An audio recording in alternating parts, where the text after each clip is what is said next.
The church is the possession of Christ, who is the mediator of the new covenant.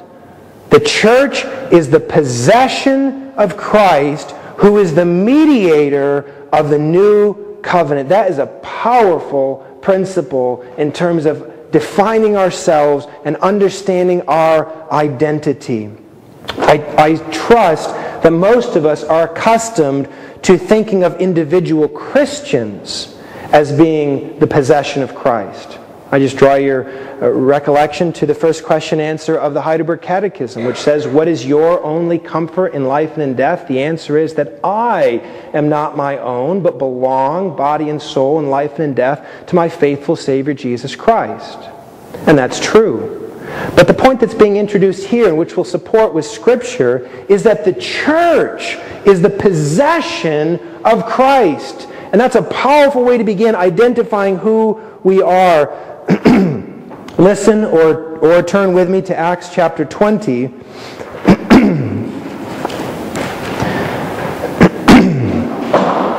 Acts chapter 20, where God Himself provides a starting point for understanding our identity. Acts 20, verse 28.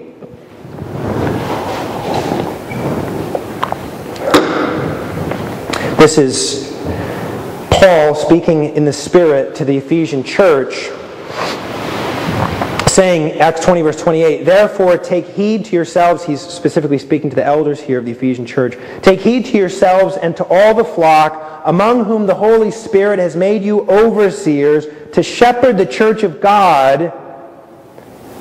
And here's a partial identification or definition of the church of God, "which He purchased with His own blood." Which He purchased with His own blood. What is a church? A church is a gathering of people who've been purchased by the blood of God. Not only individual Christians, but the church as a whole is a purchased possession of the Lord Jesus Christ. Listen to the words of a stanza from number 398, which we're hoping to sing after this message.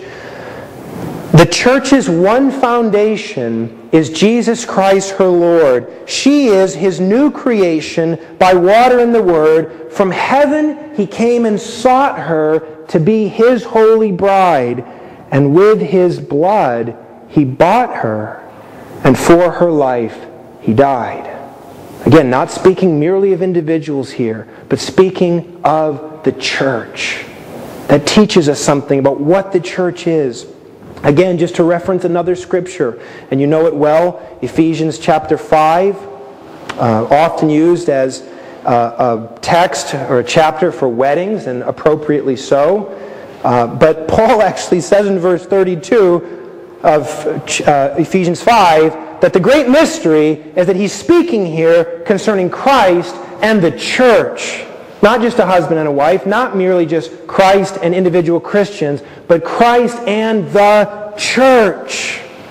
Verse 25, for example, says, "Husbands, love your wife just as Christ also loved the church and gave Himself for her, that He might sanctify and cleanse her with the washing of water by the Word, that He might present her to Himself a glorious individual, a bunch of glorious individuals."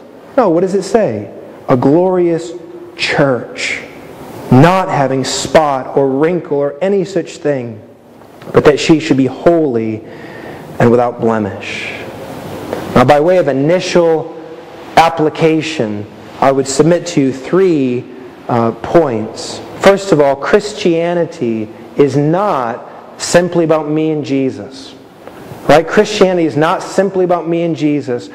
As we've read here, those who are members of Christ are members of Christ within the covenantal context of a church.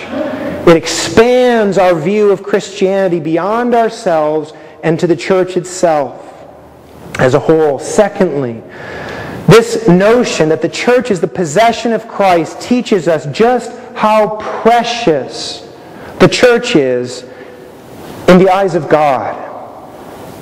How precious is the church in the eyes of God?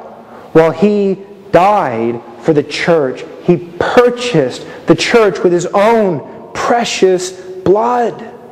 The church is precious, which means, first of all, stop grumbling about the church. And I say that to myself as well. Stop grumbling about the church. This is the church that God has purchased with His blood. This also teaches us that this is not my church. And I would encourage every one of us to say that, at least in your own heart. This is not my church. Whether I've been here for 30 years or 6 months, this is not my church. This is the church. This church is the possession of God. Thirdly, we should notice how indebted is the church to God. How indebted is the church to God, which means that our obligation as a body, which of course implies the work of individuals, but our obligation is to do whatever it takes as a church to bring honor and glory to the Lord who has purchased us. There's no place in a church then for a lackadaisical member or for a nonchalant approach to being the church. The church is the purchased possession of God. Christ shed His blood for the church. We are indebted as a church to the Lord. There is no limit to what we as a church should be willing to do and must be willing to do to bring honor and glory to the God who has purchased us.